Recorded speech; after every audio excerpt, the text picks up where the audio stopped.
மேடைகளை பேசி கைத்தட்டல் வாங்குற அளவுக்கு நான் பெரிய பேச்சாளர் இல்லை. ஆனால் தயவுசெய்து நீங்களே ஒரு தடவை கைத்தட்டிருக்கீங்களா? சிம்புதேவன் சார், நீங்களும் எனக்கு வேற ஒரு பேர் வச்சு மாற்றி கூப்பிடணும் சார்.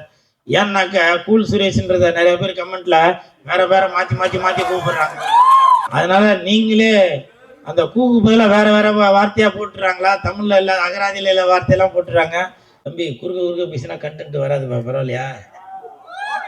அதே மாதிரி இந்த இடத்துல நான் ஒரு விஷயத்த ஒன்று கிளியர் பண்ணிடுறேன். மோடின்னு சொன்னாங்களே, அதெல்லாம் நான்லாம் எதுவும் செட் பண்ணல சார், சரிங்களா? நீங்கள் பாட்டுக்கு இல்லைப்பா, நீங்கள் யதார்த்தமாக பதார்த்தமாக சொல்லிட்டு போயிடுறீங்க. நாம் கோர்ட்டு கேஸுன்னு போயிட்டு இதுக்கு இது இல்லை. அதனால் அதுக்கும் எனக்கும் எதுவும் சம்மந்தம் எதுவும் இல்லை. இப்போ பிக் பாஸ் சீசன் 9 அது ஆரம்பிச்சிருச்சு. சித்தி பையன் அவன்கிட்ட கேட்டான், அவன் பேர் ராம். அவன்கிட்ட கேட்டான், ராம யாருக்குப்பா ஓட்டு போடலாம் அப்படின்னா அவன் ஒரு பேர் சொன்னான். அதுக்கப்புறம் என் பக்கத்து வீட்டு பையன் அந்த தம்பிகிட்ட கேட்டான், அப்துல்லா யாருக்குப்பா ஓட்டு போடலாம் அப்படின்னு கேட்டேன். அவன் சொன்னான், அவன் ஒரு பேரை சொன்னான்.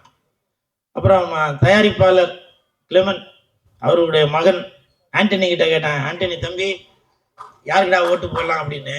அவங்க 3 பேரும் சொன்னது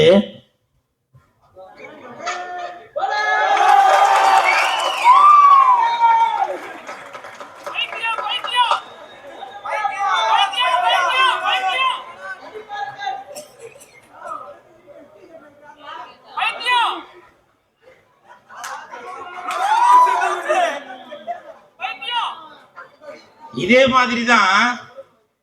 நானும் கூட அவனை ஒரு நேரத்தில் பைத்தியம்னு சொல்லி கமெண்ட் பண்ணேன். இன்னைக்கு அவன் எங்கேயோ போயிட்டான்பா. இன்னைக்கு அவன் லட்சத்துல சம்பளம் வாங்குற அளவுக்கு போயிட்டான். அப்போ இந்த 3 பேர்ட்டையும் நான் கேட்டேன். யார்கிட்ட? ராமுட்டையும் கேட்டேன், அப்துல்லாட்டையும் கேட்டேன், ஆண்டனிங்கிட்டையும் கேட்டேன். என்னடா தம்பி, இந்த தம்பியை எல்லாரும் திட்டுறாங்களே, எதுக்குப்பா அவங்களுக்கு ஓட்டு போட சொல்றீங்க அப்படின்னு. ஆனால் இதே மாதிரி தான் ஹவுசிங் போர்டு கீழே நின்று நாங்களும் இந்த மாதிரி வேலையெல்லாம் பார்த்துட்டு இருக்கும்போது எல்லாரும் எங்களை நீ எங்கே உருப்பிட போற பைத்தியம் அப்படிலாம் சொல்லி திட்டிட்டு இருந்தாங்க. அப்போ முடிவு பண்ணான், இவனை என் தலைவனா ஏற்றுக்கிட்டு அடிச்சு தூள் கிளப்பி போயிட்டேன்னாக்க பிக் பாஸுக்கு போன மாதிரி இதுவும் இந்த படமும் நல்ல பெரிய ஒரு பாக்ஸ் ஆஃபுக்கு போவோம் அப்படின்னு சொல்லி சொன்னாங்க. இதுதாங்க உண்மை. ஏன்னா ஒரு தமிழுக்கு ஒரு கருத்து இருக்கும். நம்ம அதை வச்சு அவர் நல்லவரா கெட்டவரான்னு முடிவு பண்ண முடியாது. ஆனால் இன்னைக்கு சொல்றேன், அந்த பிக் பாஸ்ல அந்த தம்பி ஒன்று யாரு வாட்டர்மெலனு ஒன்று வின்னர் ஆவான், இல்லை ரன்னர் ஆவான். நீ வேணா வெயிட் பண்ணி பாரு. ஏன்னா அவன் முடிவு பண்ணிட்டான், நம்மளை எவ்வளவுதான் திட்டினாலும் திட்ட திண்டுக்கல்லு குட்ட குண்டுக்கல்லு அப்படின்னு. ஸோ இது நான் பிக் பாஸுக்காக அப்படின்னு சொல்லவில்ல. இப்படி அடே படத்தை பத்தி தானே பேசினுக்கிறேன். யாரு இது? அப்படி இந்த ராம், அப்துல்லா, ஆண்டனி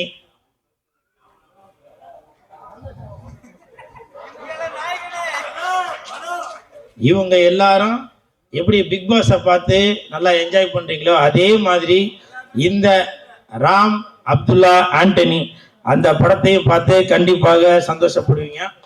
அதே மாதிரி நம்ம ஜாவா சுந்தரேசன் வாங்க, வணக்கம். நீங்க பேர் மாத்தினதுக்கு அப்புறம் இப்போ முன்ன இருந்ததை விட நல்லா பிரபலம் ஆயிருக்கீங்க, உங்களுக்கு வாழ்த்துக்கள். ஏன்னா இந்த நேரத்தில் சிம்புதேவன் சாருக்கு எனது நன்றியை தெரிவித்துக் கொள்கிறேன். ஏன்னா அவர் ஜாவா சுந்தரேசன் அப்படின்னு சொல்லி ஒரு பேரை கொடுத்து இன்னமும் புகழ் அடைய வச்சிருக்காரு. அதே மாதிரி சிம்புதேவன் சார், நீங்களும் எனக்கு வேற ஒரு பேர் வச்சு மாற்றி கூப்பிடணும் சார். ஏன்னாக்கா கூல் சுரேஷ்ன்றத நிறைய பேர் கமெண்ட்ல வேற வேற மாற்றி மாற்றி மாற்றி கூப்பிடுறாங்க. அதனால நீங்களே அந்த கூக்கு பதிலாக வேற வேற வார்த்தையா போட்டுறாங்களா? தமிழ்ல இல்லை, அகராதியில இல்லை வார்த்தையெல்லாம் போட்டுறாங்க. அதனால சிம்புதேவன் சார், எனக்கு நீங்க ஒரு நல்ல ஒரு பேரா வைக்கணும், சரிங்களா? அதே மாதிரி மண்ணுக்கும் மக்களுக்கும் யார் சொன்ன டைம் இல்லைன்னு உங்களை பத்தி தான். சரி, அப்புறம் பேசல விட்டுற, நான் பேச போறதில்ல விட்டுற. ஆனா ஒண்ணு சவுந்தர் ஒரு 5 வருஷத்துக்கு முன்னாடி நீ என்கிட்ட சொன்ன ஞாபகம் இருக்கா என்னன்னு தெரியல. ஆனா நீங்கள் வந்து கூல் சுரேஷ் நண்பர்கள் நற்பணி மன்றம் அப்படின்னு ஒரு மன்றம் வச்சு சில விஷயங்கள் பண்ணிட்டு வரீங்க. அதே மாதிரி நான் வந்து மரக்கன்றெல்லாம் கூட நட்டுட்டு வரேன். அதனால் நானும் உங்களை வந்து ஃபாலோ பண்ணிட்டு தானே இருக்கேன் அப்படின்னாப்புல. நான் அன்னைக்கு ஏதோ ஒன்று நினச்சேன், ஆனால் இன்னைக்கு தான் தெரியுது அதோட அர்த்தம். ஏன்னா நான் ஒரு ஆடியோ ரிலீஸ்க்கு அப்போ 2-3 ஆட்டோவில் தான் ஆள் கூட்டின்னு வருவேன். ஆனால் நீங்கள் பஸ் வச்சே கூட்டின்னு வந்துட்ட போலப்பா. ஜெய், இது வந்து நமக்கு அடுத்தவங்களுக்கு நம்ம ஒரு முன்னுதாரணமாக இருக்கிறோமே அப்படின்னு சொல்லி ஒரு சந்தோஷப்படுறதுதான். அதே மாதிரி என் நண்பன் தீனா, உண்மையிலே சொல்கிறேங்க, எப்படி எம்என் நம்பியா ஐயா அவர்களை நம்ம ஸ்க்ரீனில் பார்க்கும்போது ஐயோ இவரா அப்படின்னு சொல்லி நம்ம பயப்படுவோம். ஆனால் நிஜத்தில் அப்படி ஒரு உன்னதமான நம்பிக்கையுடைய ஒரு பண்பான மனிதர். அப்படிதான் நான் வந்து தீனா அவர்களை பார்த்து வரேன்.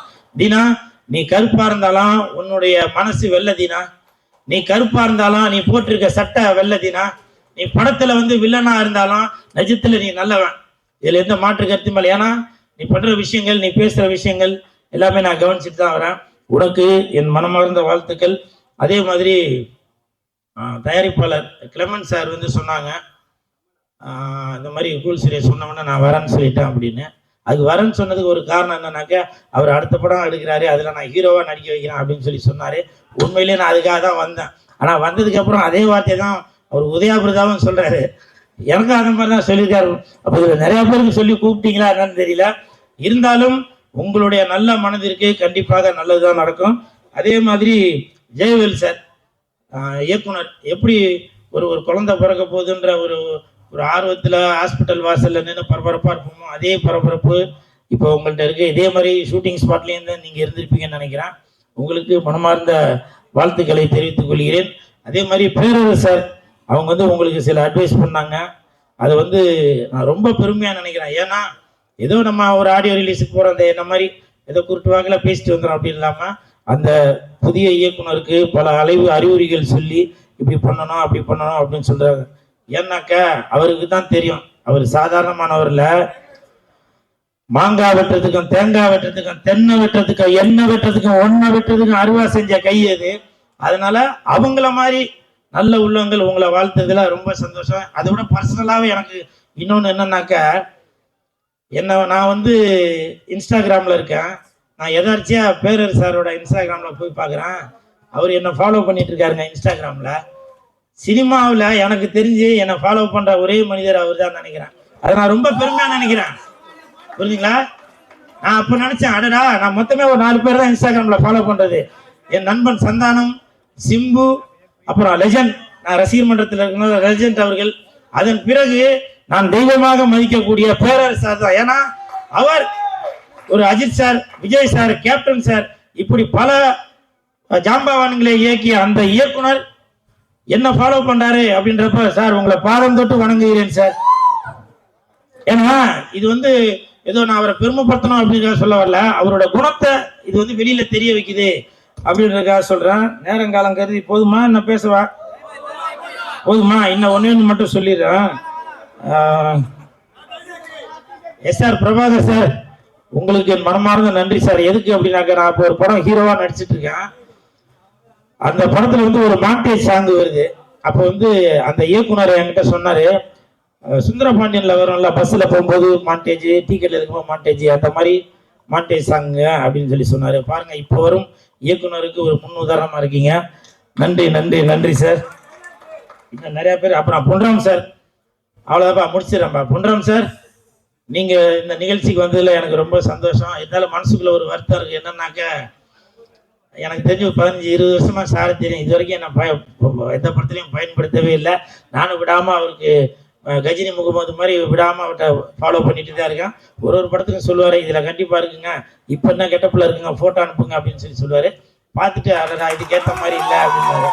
பாருங்க, இதுக்கு எவ்வளவு கைத்தட்டல். இதுக்கு இந்த கைத்தட்டலுக்காகவே, உங்களுக்காகவே, கேப்டனுக்காகவே உங்களோட அடுத்த படத்துக்கு நான் ப்ரொமோஷன் பண்ணி தூள் கிளப்புறேன் சார். சரிங்களா? அப்புறம் அவ்வளவுதான். வேற யாரும்? மதி சார், கதையின் நாயகனாகவும் தயாரிப்பாளராக இருக்கும் மதி சார், நீங்க வாழ்த்த வந்ததுல ரொம்ப சந்தோஷம். ஓகே, அவ்வளவுதான். எல்லாரையும் பேசியாச்சு. அப்புறம் கடைசியா இன்னொரு விஷயம், எனது நண்பர் ஸ்டண்ட் மாஸ்டர், இந்த படத்தோட ஸ்டண்ட் மாஸ்டர் சுரேஷ் அவர்கள், அவர்கிட்ட வந்து என் பேர், ஏன்னா நான் அவர் அசிஸ்டண்டா இருக்கும்போது தளபதி தினேஷ் மாஸ்டர் அவரோட அசிஸ்டண்ட்டுங்க அவங்களாம் ஒர்க் பண்ணும்போது என் கூட ஒர்க் பண்ணவர். அப்போ அவர் வந்து சொன்னார், அண்ணா நானும் வந்து இதில் மாஸ்டர் ஆகிட்டேண்ணே அப்படின்னு. பேருகிற எதுவும் மாத்திருக்கியாப்பா அப்படின்னா. அப்போ அவர் சொன்னார், இல்லைண்ணா வெறும் சுரேஷ் தானே வச்சிருக்கேன், ஆனால் நீங்களே கூட எதனா பேர் வச்சாலும் ஓகே தானே அப்படின்னாரு. எங்க அவரு ஒரு நிமிஷம் ஒரு டக்குனு வாங்க, ஒரு ரெடியா நிற்கிறார், ஒரே நிமிஷம். இன்று முதல் ஸ்டண்ட் மாஸ்டர் அவர்கள், ஏன்னா மாஸ்டரா இருந்தாக்க ஏதோ ஒரு அடைமொழி இருக்கணும் இல்லையா, இந்த மாஸ்டர் பேர் வந்து சுரேஷ். இன்று முதல் சூடு சுரேஷ் என்று அழைக்கப்படுவார். சரிங்களா? உங்களுடைய ஃபைட் எல்லாமே அனல் பறக்கணும். அனல் அரசு மாஸ்டர் ஏற்கனவே இருக்கிறதுனால இன்று முதல் நீங்க சூடு சுரேஷ் மாஸ்டர் என்று அழைக்கப்படுவீர்கள். ஓகே, வாழ்த்துக்கு. இன்னும் வேற எதனா பேர் வேணும் அப்படின்னாக்க நம்ம சிம்புதேவன் சார்ட்ட தான் கேட்கறோம், என்கிட்ட பேர் இல்லை. ஓகே, நன்றி, வாழ்த்துக்கள்.